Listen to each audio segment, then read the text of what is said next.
podcast dedicated to reading and ranking every single mystery novel written by the Queen of Crime, Dame Agatha Christie. I'm Kemper Donovan. I'm Catherine Brobeck. This week we are discussing The Adventure of the Egyptian Tomb, first published in, of course, the Sketch magazine on September 26, 1923. We're going to do what's become our traditional synopsis of this rather traditional mystery puzzle. So we'll start with the victims, and I feel like we've had a bunch of these stories where there haven't been many victims in the recent past. This one has many victims because there are many victims. There are many murdered people. So I'll start off with the first one, and that's Sir John Willard, who is a well-known British archaeologist running an expedition on a lesser-known 8th dynasty Egyptian pharaoh. And upon opening the tomb of this pharaoh, who's named Men-Her-Ra, he soon after keels over from a heart attack. Followed by the death of Mr. Bleibner, an American financier who he's basically a dabbler in whatever the most popular trend of the moment is, in this case, Egyptian archaeology. But he has a ton of money, and so he's financing the expedition. And after Sir John Willard dies, Mr. Bleibner slices his finger open and shortly thereafter dies of septicemia. I hate when that happens. The next death is poor Mr. Bleibner's down-on-his-luck nephew, Rupert Bleibner, who comes to Egypt from the South Seas to ask his rich uncle for money.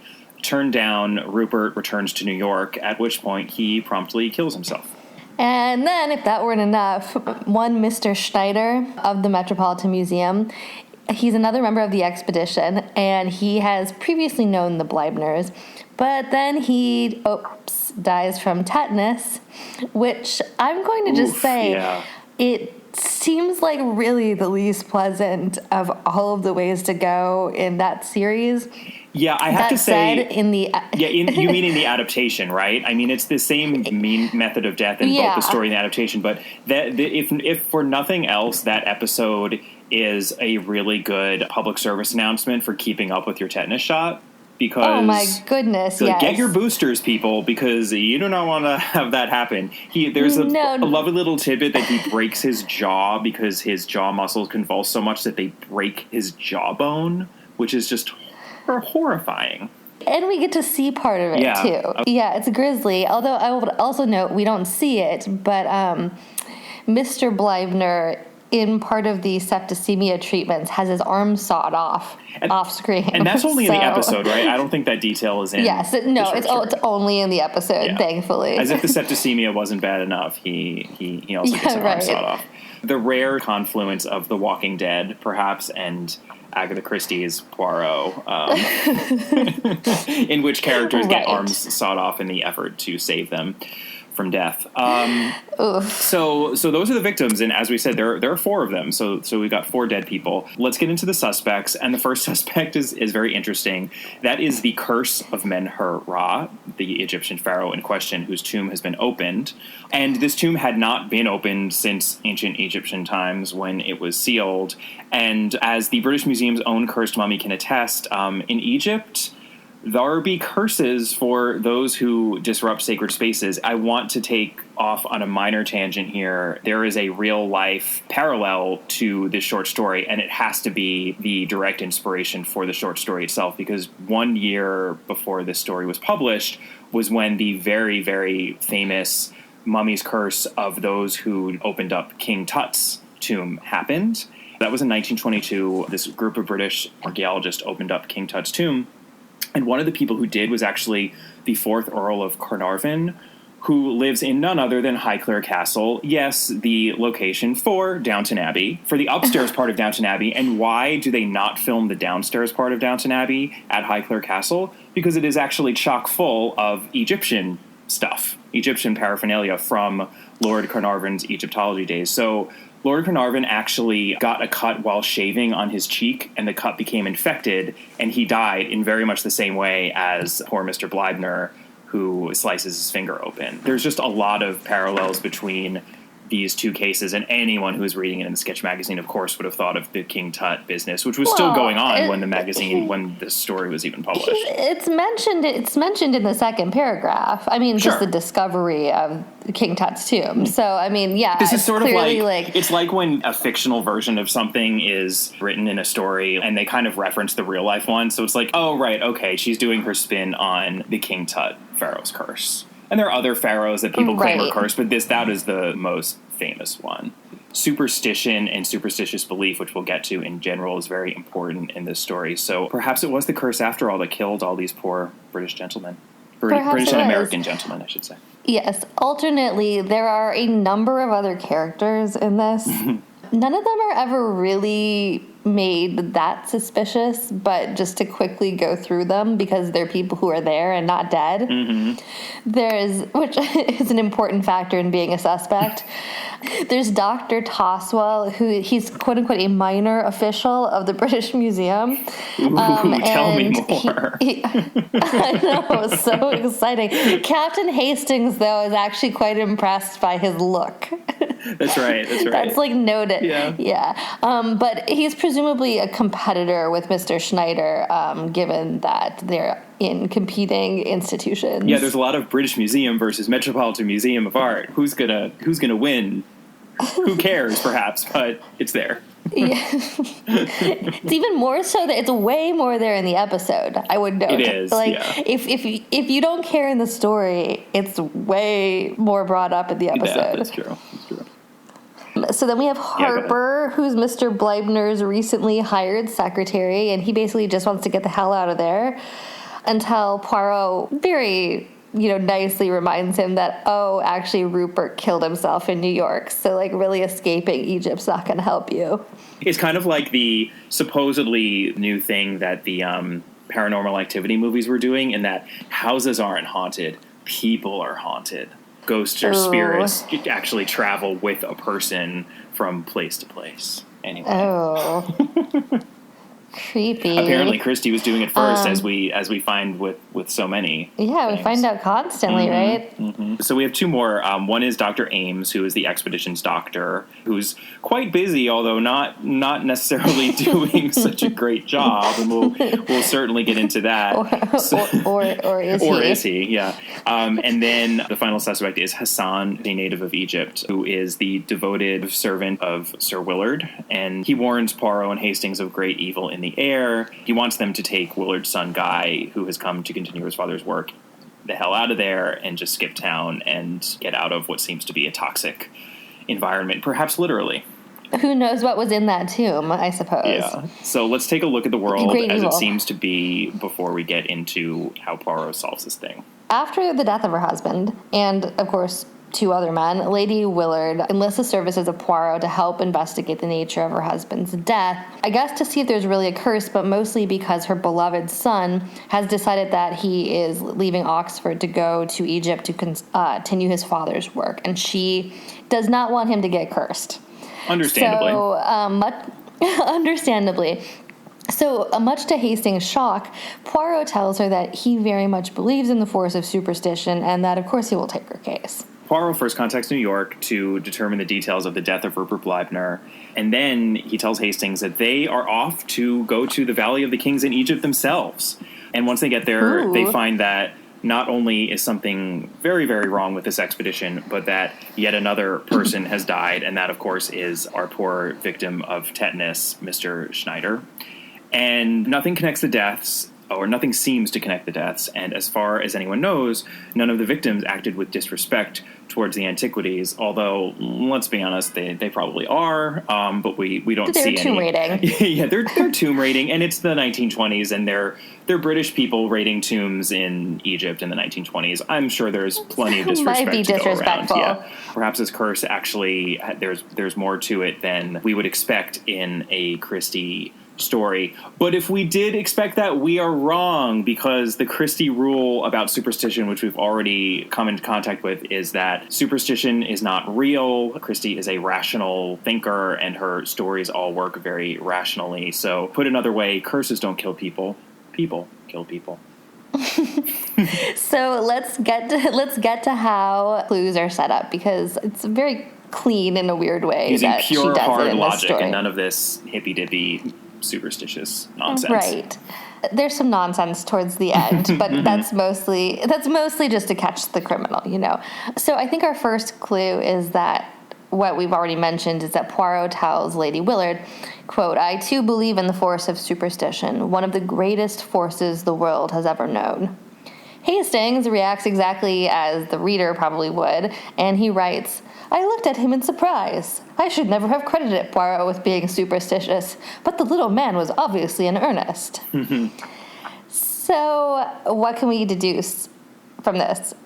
Other than the fact that obviously Poirot isn't superstitious. And actually, if you actually read what the sentence says, he doesn't say he is. He says he believes in the force of it, and he's very much earnest in believing that. So we should know right off the top that he believes someone is murdering people and throwing off the scent by playing into other people's superstitions and fears surrounding Egyptian archaeology. And that's typical Christie, where you have to read very carefully. So we're parsing words here, but I believe in the force of superstition is a very different statement from I believe in superstition. I love that clue. I love being forced to read closely. So The second clue is the concise and yet way too detailed accounting that we get of the end of Rupert Bleibner's life, and that is the down-on-his-luck nephew who kills himself in New York. We get a lot of information about him, even though Lady Willard tells us that he wasn't really part of the expedition. And, for example, we find out that he worked in the South Pacific before going to Egypt, and we're told that he's headed to Egypt because, quote, "I've a good friend there I can borrow from," end quote. We also know that his, quote, "skinflint of an uncle," end quote, turned him away. And we know that he wrote a suicide note with some curious phrases. Namely, he despondently referred to himself as a leper and an outcast and thought he would be better off dead. So the deduction here is that if we're getting this much information about this character compared to most of the other characters who we get basically not much more than their name and their job description, we know that this... Right, especially when the person that hired Poirot, Lady Willard, is mostly concerned about her son, Guy. Like, that is the primary concern of the case, is that Poirot protect Guy, and we know nothing about Guy, but all of a sudden we get all of this information about Rupert. About this nephew, yeah. So that's an astute reader will realize that this information is being given to us because it's crucial, because otherwise it just wouldn't be there. That's deduction one. Then, in terms of reading carefully here, we know that Rupert Bleibner referred to visiting a good friend in Egypt, but then described his uncle as a skinflint. So the assumption most people have made is that the good friend he was going to visit was his uncle. But would you really describe your good friend as a skinflint? No. So who was he really going to visit? That is a mystery that would be apparent to an astute reader who would then be trying to figure that out. Then there's also Christie's use of some curious phrases, as well as the presence of a letter at all, which, again, anytime there is a letter in a Christie story, it is to be examined as closely as possible. That should be a clue to look at this letter. And I actually love this deduction because it hinges on reading carefully, but also thinking about the literal versus the metaphorical meaning of words.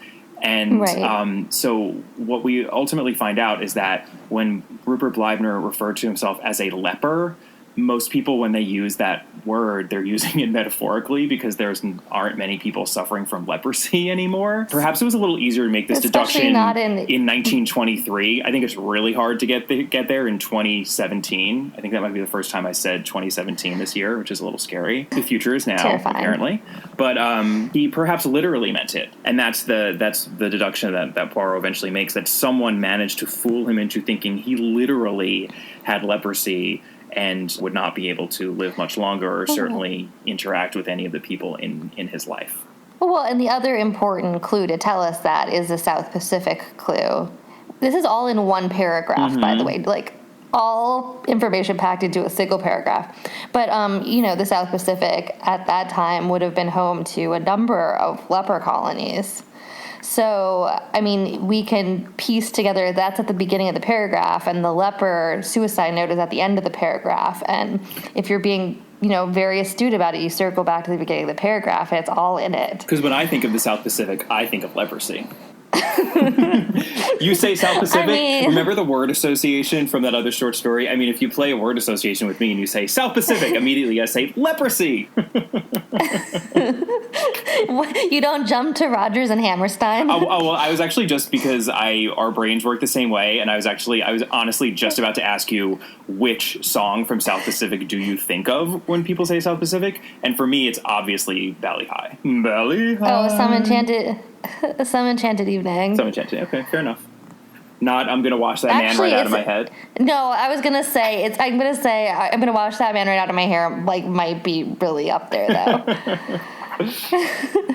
Anyway, that derailed. We have a third clue, and when Poirot and Hastings arrive at the site in Egypt, what becomes very clear is that Poirot did not expect to find on their arrival that Mr. Schneider had died of tetanus. And he says, quote, "Mon Dieu," said Poirot in a very low voice. I do not understand this. It is horrible. Tell me, monsieur, there's no doubt that it was tetanus. The fact that Poirot is actually thrown off guard by this is surprising. Whenever because Poirot is thrown off guard, that means that something significant has happened or is happening. Right, and so what becomes, I think, pretty clear from both his surprise and from the question is that he showed up expecting that even though there had been apparently 3 dead people, that this was now over. Because, if it was a curse, right, you would think that Poirot would be expecting the possibility of another death, but it's very clear within a few sentences that he wasn't. So the fact that he's surprised means that he has to have thought that the chain of deaths ended where it was supposed to end, which thus has to mean that he believed that Rupert was the end point in the death chain. And also, the question about tetanus is important because tetanus, even in the 1920s, had an anti-serum. We know that the death of Mr. Schneider is significant and somehow different from the deaths that have preceded it. So clue number 4, still on the Mr. Schneider front, Poirot really doubles down on asking Dr. Ames if he's sure it was tetanus, asking about the anti-serum, asking if anyone else in the camp had tetanus, et cetera, et cetera. And after he's gone through that and gotten, pretty much negative responses on all of that, he then seems to turn superstitious and asks, was any act committed by those 4 men which might seem to denote disrespect to the spirit of Men-Hur-Ra? And everyone is horrified that Poirot seems to, in fact, be superstitious. We should know better, of course. And the deduction is that something is just really, really off with the tetanus death. And now Poirot is, in that he's not getting the answers that he needs. He's essentially playing a game with the murderer and looking to see what happens when, he continues to play into or by the curse theory. And also, Dr. Ames clearly did it. I don't know. How is that clear from I guess in that all of his questions are pointed to the doctor. Every one of them. Every one of them. That at this point, the doctor, it had become such a focal point that, It's unclear that other people are even in the room, even though all of the characters at this point are in the same conversation. Vicinity, none of the other characters actually have any involvement in it. So sorry, spoiler, friends. Spoiler, So our 5th clue, though, is her packing them in like a few lines. But Poirot has a conversation. This is not a long story, and it actually has a quite robust puzzle to it with lots of clues and ins and out. But it doesn't feel overwhelming or overstuffed either. It's impressive how much she pulls off in less than 20 pages. Right, it's efficient, I would say. Poirot has this conversation with Mr. Harper, and he's just had the conversation about the tetanus. And again, keep in mind that he's gone there to protect his client's son and not any of these other people. But instead, in the conversation with Mr. Harper, he returns immediately to the subject of Rupert Bleibner. And we find out in the course of this conversation that A, his uncle told him that he would never get a single cent from him, ever. B, he mentioned something vague was bothering him, but not that anything was seriously wrong with his health. And C, his uncle Bleibner, despite saying that he was going to leave all of his money to archaeological causes, apparently didn't have a will. So every one of these things gives very obvious clues, because if we combine it with our earlier information, we can deduce 3 things. One, if Rupert was penniless and Bleibner didn't give him any money, how did he get back to New York? Somebody had to have given him money to get back to New York. In other words, it's back to this idea of the quote-unquote good friend who's also at the site. Unless he had the sort of magical funds for worldwide travel, a la Rory Gilmore. Oh my God. Yeah. I don't have a job and live out of a suitcase, but can magically fly back and forth to London repeatedly. Yes, sure. Just transatlantic jaunts up and down, but oh no, I don't have a job. Sorry. Yeah. Maybe she has a TARDIS, or some kind of teleporting properties. Anyway. Wow, let's just pack. Can we pile on another reference to another? I know. Let's just make another connection. Well, Punky Agatha Christie. Brewster, anyone? Agatha Christie packs in her clues, so we can pack in our pop culture references. Additionally, if Bleibner wasn't going to give Rupert any money and he didn't have a will, Rupert's going to get his money anyway. So there's that. And then third, he was having a minor health thing, maybe. Yeah, he said something was bothering, but I think he probably would have been a little more upset if it had been leprosy. So, there's no indication that he, at the time, had this diagnosis, but somehow between leaving the camp and ending up landing in New York, he has somehow ended up believing or having been diagnosed that he had leprosy. So taken together, someone other than his uncle gave him money. Rupert was actually going to inherit a great deal of money from his uncle who didn't have a will, and someone gave him medical advice that made him believe he had leprosy. This is all pointing to Dr. Ames. So Dr. Ames did it, but the reckoning is quite a reckoning because Poirot really goes full superstition here. He basically decides to go deep into magic mode, having brought with him to Egypt this book entitled The Magic of the Egyptians and the Chaldeans. And everyone basically thinks he's lost it, including Hastings, since Hastings never really knows what's going on inside Poirot's head. Poor Hastings. No.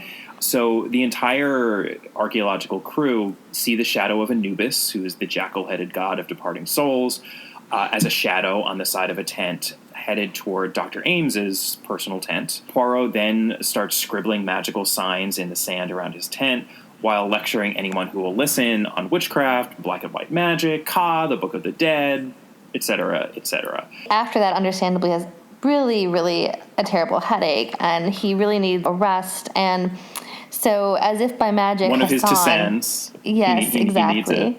He's jonesing for it. He is. And by magic, one is brought to him by Hassan. He's carrying chamomile tea.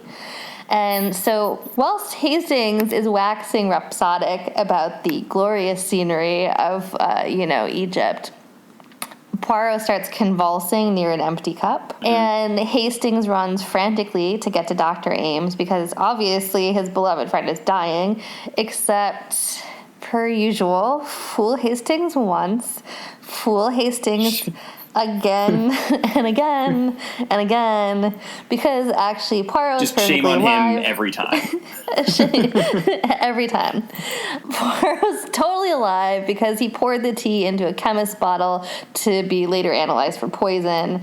Dr. Ames then moves very suddenly, and Poirot tells Hastings to hold him, but Hastings instead lunges in front of him in order to protect Poirot, which is really endearing, but unfortunately Poirot was actually telling him to hold him because Dr. Ames kills himself with a cyanide capsule. One of those gosh darn cyanide capsule suicides. Hate that. That you just happen to have on hand. Yep. Which was the Christie novel or story that we read that had the ring, the cyanide ring? It was in one of the thrillers, obviously. Was it The Secret Adversary? It would have had to have been The Secret Adversary. I think it was in The Secret Adversary. We get ye old cyanide capsule, but in a ring, which is a little bit more elegant. We later find out that Sir Willard, and that's again the first victim, his heart attack was just a heart attack. So his death had nothing to do with Dr. Ames's murderous plot. Bleibner, Uncle Bleibner, was in fact poisoned. That's the one who got the cut on his thumb and then got septicemia. Rupert Bleibner, the nephew, killed himself because Dr. Ames told him that his rash, which was essentially just eczema, at least that's what they say in the episode, was in fact leprosy. And Mr. Schneider, that of the gruesome tetanus death, may or may not have died just because Dr. Ames got the taste for killing and holding up this idea that there was a superstition that was picking off the crew one by one. In the episode, Poirot is sure of that. In the story, there's a little bit of ambiguity, it seems, because they don't get a chance to talk to Dr. Ames, obviously, since he's dead. So Dr. Ames's motive, and this is the weakest link in the story, I think, because I think it's a little unclear why Dr. Ames would be so motivated to kill Rupert Bleibner, who had just inherited all that money from his uncle. But it turns out that Dr. Ames was the good friend who Rupert was going to visit in Egypt, and not just a good friend, but the beneficiary of all of Rupert Bleibner's money in the event of his death, due to the fact that, quote, in a fit of drunken merriment, Bleibner had made a jocular will, leaving, as he put it in this note, this sort of informal will, my cigarette case you admire so much, and everything else of which I die possessed, which will be principally debts to my good friend Robert Ames, who once saved my life from drowning. And that information is crucial. Obviously, I understand that it can't be given to us any earlier than when we have the solution explained to us, but the leap that we're supposed to realize that the good friend of Rupert Bleibner's was also his beneficiary because of this informal will of a jokey note is... It's a bigger leap than seems fair. You know what I think it's that the puzzle of this is set up so that you can pretty easily figure out who... That it's the doctor? Who did it. It's just that you're told the motivation. Why is not as... why is... That's fair, actually, because in some of these mystery puzzles, the why leads to the who, but in this case, you can get to the who without the why, and then I guess part of the suspense is figuring out the why, and it's okay to be told that at the end. That's fair. Yeah, I mean, the only other thing I would note, though, is where was this will filed? It seemed like it was like scrawled on a bar napkin. Where is this existing that this is actually going to give this doctor this fortune? Oh, yeah. I mean, in many of these Christie stories especially, we've talked about how these stories are a bit looser and don't always follow the format, and that's a good thing. I think one of the detriments to the story format is that she often didn't really care if the real-life technicalities coming from, would you actually be able to convict this person? Would any of, would their plot actually be doable? Like, she kind of didn't seem to really care. I think for a novel, she would have been a bit more circumspect about tying up those loose ends, but no, it's absurd. I mean, you wouldn't, I don't think you'd be able to use that note and say, oh, look, it had obviously been years before. I mean, maybe, but it's very questionable. Very questionable to murder 3 people and then yourself, or 2. Off of a note scribbled like at the end of a poker game. Yeah. Yeah. It's kind of stupid. It's So, although I will say that the episode, the Suchet episode, does a slightly better job of setting that up, because there's a lot of emphasis placed on how the doctor and Rupert Bleibner and the secretary, there are a bunch of Yaleys. Yeah, because it's what Lady Willard is particularly angry about. She goes into a weird rant about it to Poirot when Poirot is taking the case, and she says, quote, all those Americans, all those young men from Yale. Yeah, as though they're usurping her son and her husband's role. I guess Lady Willard just has a vendetta against Yale. But they do a good job of establishing that they all knew each other for about a decade and were good friends, and like the idea that there was something like a note written that would informally be a will like that is a little bit more. It comes a little bit less out of nowhere in the episode than it does in the story. Not much, but a little bit, a tiny bit. Right? Yeah, it does. What we both appreciated beyond the mystery puzzle itself and how efficient it was the travel sequence when Poirot and Hastings go to Egypt, which is funny both in the short story and in the episode. I laughed aloud, and I rarely laugh aloud reading Christie. Usually it's more of a silent chuckle, But this is worth reading. It's not very long. This is Hastings describing Monsieur Poirot once they've arrived in Egypt and they have to get to the excavation site, which is somewhat remote. I pass over the spectacle of Poirot on a camel. He started by groans and lamentations and ended by shrieks, gesticulations, and invocations to the Virgin Mary and every saint in the calendar. In the end, he descended ignominiously and finished the journey on a diminutive donkey. I must admit that a trotting camel is no joke for the amateur. I was stiff for several days. And Poirot is also, he goes on several rants about sand. They preserve the line in the episode when Hastings says, well, isn't there sand in Belgium? And Poirot basically sputters, not in Brussels. Not in Brussels. Which, he obviously was a city policeman when he was there and probably born and bred in Brussels or at least some other city. And he carries a little dust brush. Yeah. It's also preserved in the episode. He carries a dust brush, which he's constantly swiping at himself with. And then I really, really liked his complaint to Hastings. Hastings really is kind of in love with the scenery. Mm-hmm. And in this story, he says, and my boots, he wailed, regard them, Hastings, my boots of neat patent leather, usually so smart and shining. See, the sand is inside them, which is painful, and outside them, which outrages the eyesight. Also the heat, it causes my mustaches to become limp, but limp. No, we should continue to because it's really funny. So then this is Hastings speaking. Look at the Sphinx, I urged. Even I can feel the mystery and the charm it exhales. Poirot looked at it discontentedly. It has not the air happy, he declared. How could it, half buried in sand in that untidy fashion? Ah, this cursed sand. And then then they go into the camel ride that I read from. It's just it's a great little sequence. Oh, mon Dieu!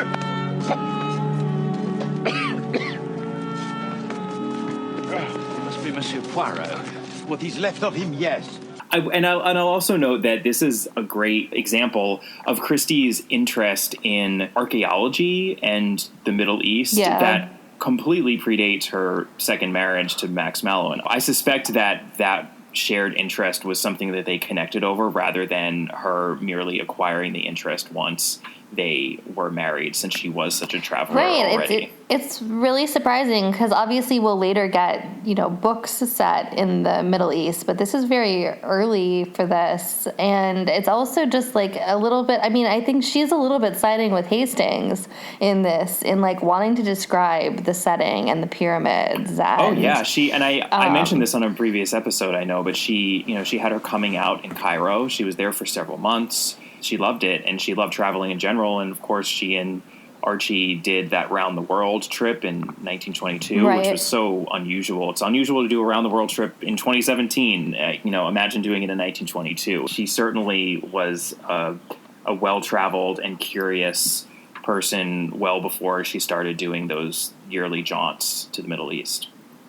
The Suchet episode does a great job of taking everything that works and is efficient and pleasing about the mystery puzzle and portraying it on the screen as they do. They didn't have to add much. In a lot of these short story adaptations, there are action sequences that have to be built onto it or characters that have to be fleshed out or added, and they didn't have to do all that much. The one thing that they did do, much to, I think, our mutual delight, since both Catherine and I are huge Miss Lemon fans, was to give Miss Lemon a little bit of a story. Although this is a double-edged sword because the story itself is really pathetic. Really pathetic. But essentially, in that this story is very much about superstition and the force of superstition. In that superstitious belief will make people do some crazy things. Not only murder, apparently, but also some more innocent activities. We see Miss Lemon dealing out tarot cards at her desk early on in the episode, and she kind of shoves them into a drawer before Monsieur Poirot can see them. And she gets death at the top. Yeah. Her expression when she sees the death card, as like all of Pauline Moran's expressions, is just exquisite. It is. So we're like, why is why is Miss Lemon dealing out tarot cards? What's going on there? And then we later see her and Hastings using a planchette. Which is delightful. That's a great scene, too, which is essentially, it's like a Ouija board, except a Ouija board. Instead of the Ouija board going from letter to letter, there's a pen underneath the planchette so that when you're moving it, it actually is drawing something or writing something. And she claims to see a C and an L in the scribble that's been written. Hastings wonders if maybe it's Arabic. It's nothing. It's definitely nothing. But it's definitely nothing. So it's this confusing thing. Why is Miss Lemon into all the superstition? It's easier to believe that Hastings would be into that or believing something like that. And we get our answer when Poirot just flat out asks Hastings, what is going on with Miss Lemon? And Hastings informs Poirot that our poor Miss Lemon had a cat named Catherine the Great, who died. And but it's a pun. It's a pun, Catherine the Great.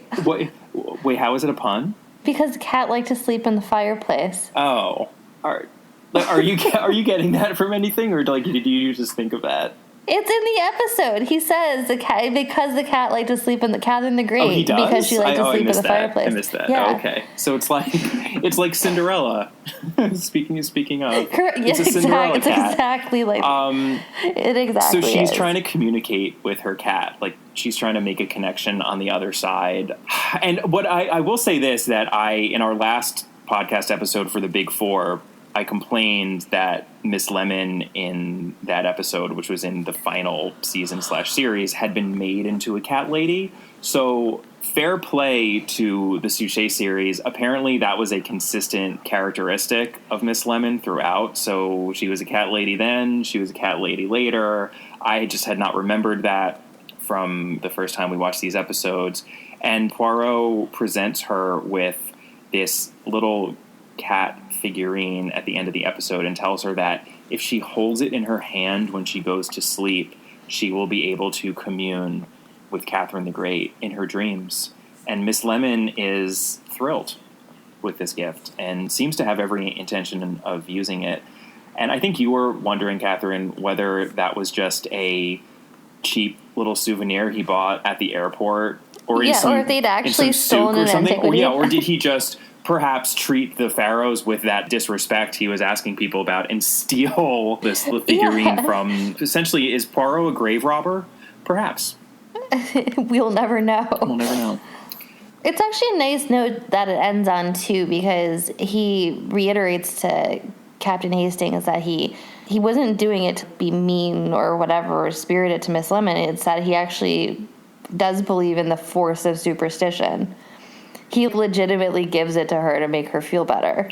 Yeah, well, and what that really boils down to is that he believes in the power of faith, right? He believes that if people believe in something, the something isn't what's important, it's the belief. And that can go in good ways and bad ways, and obviously we mainly see it in bad ways in the course of the Poirot series and the overall Christie series, but occasionally it can have good moments too. And Poirot is a man of faith. There are several points throughout the series in which it's very clear that, yes, he's Catholic and he seems to believe in God, and faith is real and faith is important to him. And it's nice that that doesn't contradict his logical little gray cells and his belief in the rational and his veneration of the rational. He can have his cake and eat it too. And that's a nuanced way of living and being a grown-ass man.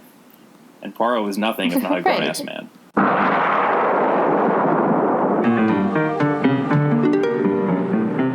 So that's our episode for this week.